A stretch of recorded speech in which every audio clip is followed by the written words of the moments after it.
Is your pool pump dripping? Has it sprung a leak? Do you want to know how to take it apart and change the rubber gaskets and ceramic seal inside? In this video, I'm going to show you how to safely dismount, open, and replace the seals inside your Pentair IntelliFlo variable speed pool pump.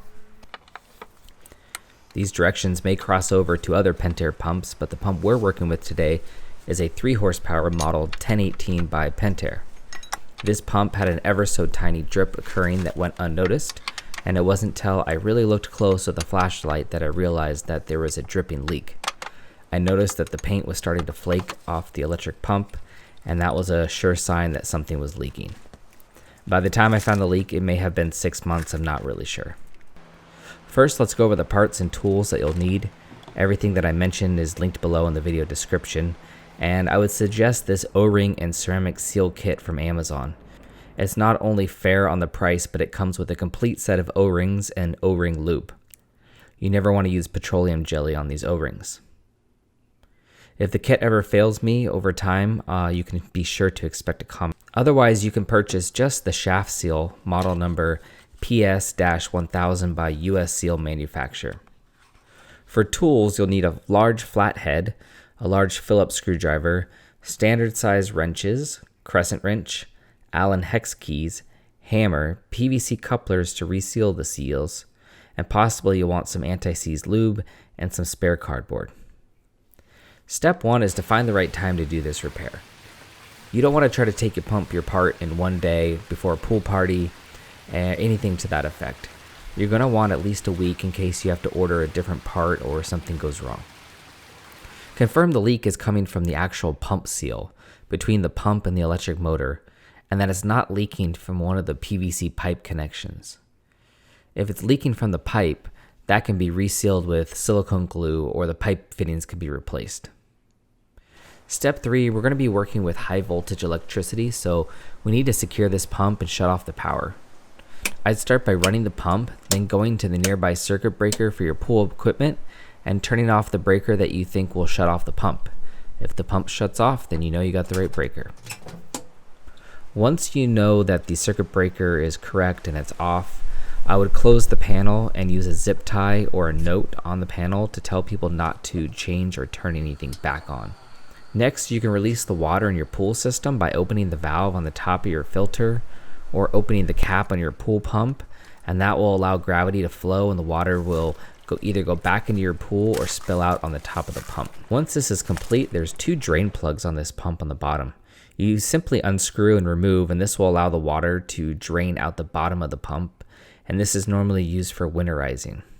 Step 5, you'll want to remove the electric motor from the pump housing.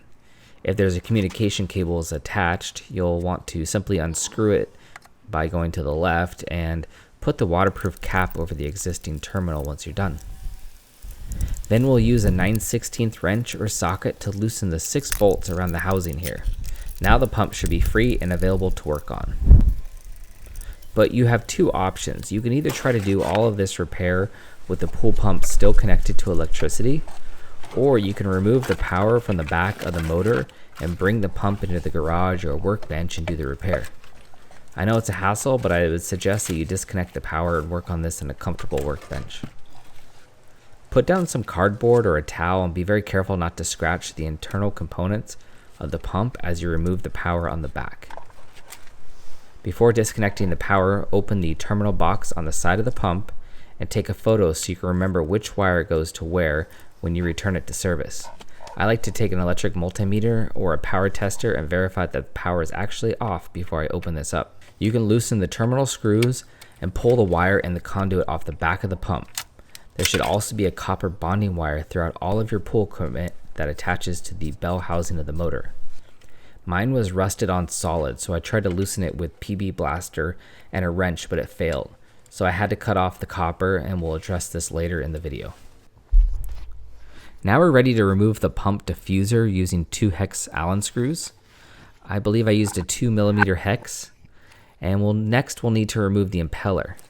At first I thought we had to remove the rear motor cap like I've seen in other videos, but mine was rusted in place on one of the 4 bolts and I could not get it off.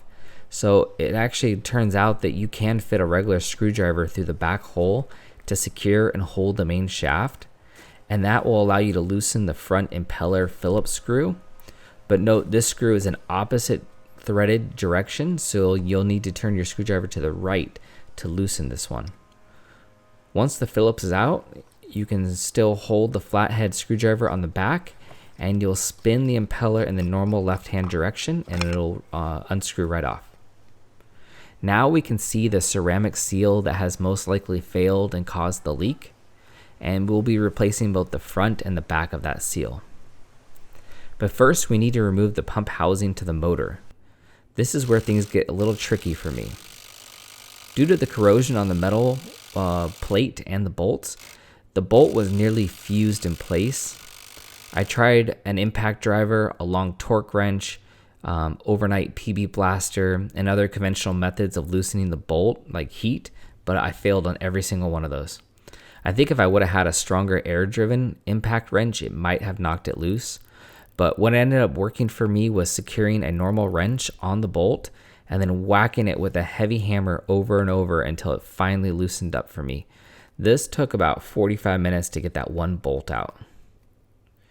When I reassemble, I'll be sure to apply anti-seize on all the bolts to prevent this case in case I have to open it back up again.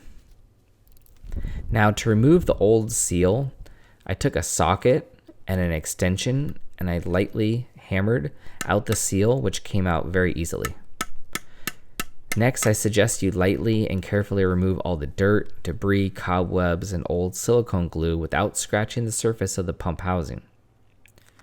In order to remove the ceramic side of the seal, put your impeller on the table and carefully and lightly pry it up, pushing against the rubber of the seal with a flathead screwdriver and being careful not to score the hard plastic impeller. Go in a circle, and if you keep going, it will make its way out without a fuss. I did a lot of research, and there's a lot of debate about how to secure the new seal, which you should never touch the face with your hands because they're very sensitive.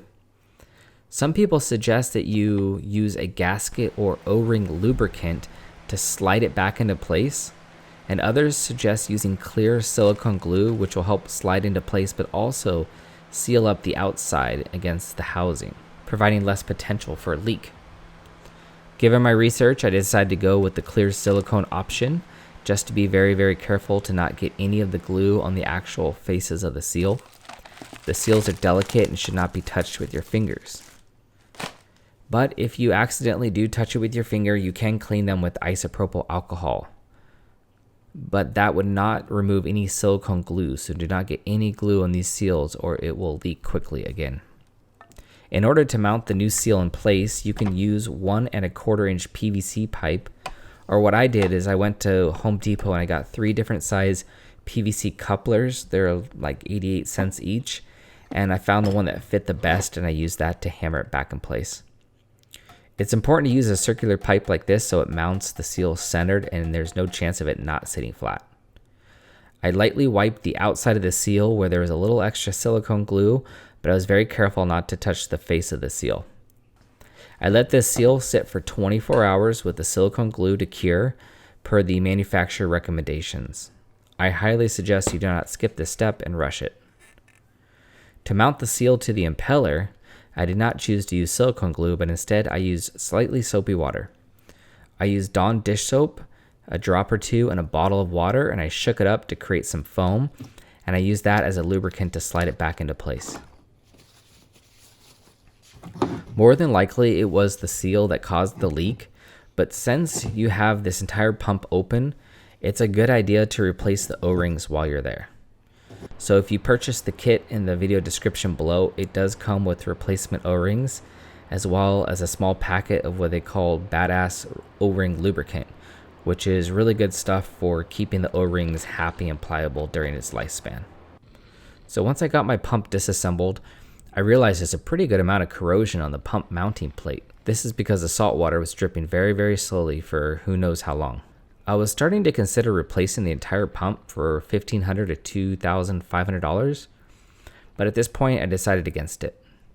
Instead, I took a wire metal brush and I scraped all the old paint off that I could get, and I did a light sanding.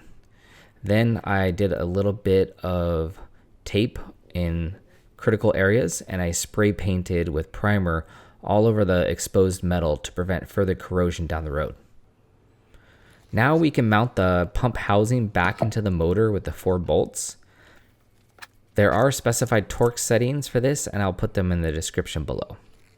Now we're ready to lube and install the O-ring for the pump housing. Next, I decided to clean off the shaft seal with isopropyl alcohol one last time to make sure I didn't get any dust on it in the garage. Now we can screw the impeller back in place and also screw the Phillips screwdriver with the regular screwdriver on the back of the shaft back into place. Don't forget, this is opposite direction. Next, I attached the diffuser that gets a new O-ring applied to the front of it, and I used 2 Allen hex screws to secure it back in place. Do not over tighten these hex screws. Because the copper grounding lug on my motor was completely rusted in place, I decided to drill a new hole in the motor casing, and then I screwed a new screw to the grounding lug back into place. I had to go to Home Depot and find a new copper grounding screw that could attach to the back of the motor into the ground copper loop of the pull system. I found these difficult to find and expensive, so tried to avoid breaking yours or allowing it to get corroded. Might want to spray some WD-40 on these. It's very important to have all your pull equipment bonded together, which means they're all connected through a common ground wire as one, which will deplete any electrical load that builds up. There's a lot of videos about this and electrical code diagrams that explain, but do not forgo this step, and if it's not correct, call your electrician. Now, I was ready to carry the motor back outside and slide it back into the pump, but before reattaching the 6 bolts, I applied anti-seize to the bolts. The torque setting for these can be found in the description below.